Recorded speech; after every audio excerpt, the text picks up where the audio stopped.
आज आपण असे उन्हाळ्यासाठी खास ड्रिंक बनवणार आहोत, जे की उन्हाळ्यात आपला मूड रिफ्रेश करणार. आणि सगळ्यात चांगली गोष्ट म्हणजे हे बनवण्यासाठी तुम्हाला खूप काही कष्ट नाही घ्यावे लागणार. तर चला मग बनवूया एक शानदार वॉटरमेलन मोजिटो. मी सविता नवथर किचनमध्ये आपले स्वागत करते. सगळ्यात आधी आपण लिंबाचे तुकडे करून घेऊ. लिंबाचे तुकडेच का? लिंबाचा रस नाही चालणार असा प्रश्न तुम्हाला पडला असेल. पण लिंबाच्या बाहेरच्या सालीचा जो फ्लेवर येतो ना, तो एकदम भारी येतो. एक पूर्ण लिंबू मी कट करून घेतले आहे. तर सगळ्यात आधी आपण एक ग्लास घेऊन त्यामध्ये लिंबाचे तुकडे टाकून घेऊ. नंतर त्यावर पुदिनाची पाने टाकून घेतली आहे. आता त्यात चिमूटभर काळे मीठ टाकले आहे. नंतर 2 चमचे पिठी साखर टाकून घेतली आहे. नंतर त्यात टरबूजचे बारीक तुकडे केलेले टाकून घेतले आहेत.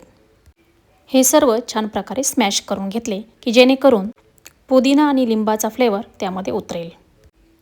काही जण चूक काय करतात तर पुदिना हा बारीक करून टाकतात, तर आपल्याला हा तसा बारीक करून नाही टाकायचा. त्याने काय होतं की पुदिनाचा फ्लेवर हा एकदम चटणीसारखा येतो.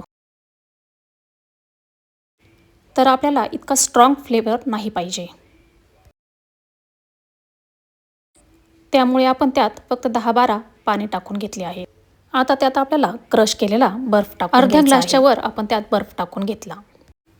आता सगळ्यात शेवटी आपल्याला त्यात स्प्राईट टाकून घ्यायची आहे. स्प्राईटऐवजी तुम्ही सोडा देखील वापरू शकता.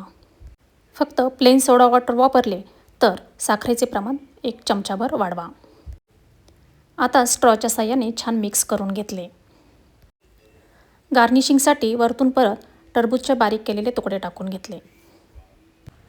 तर हे झाले आपले रिफ्रेशिंग समर ड्रिंक तयार. तुम्ही असा वॉटरमेलन मोजिटो नक्की ट्राय करून बघा. आणि रेसिपी आवडली तर लाईक करा, कमेंट करा आणि सबस्क्राईब करा. लवकरच भेटूया पुढच्या नवीन रेसिपीसह. धन्यवाद.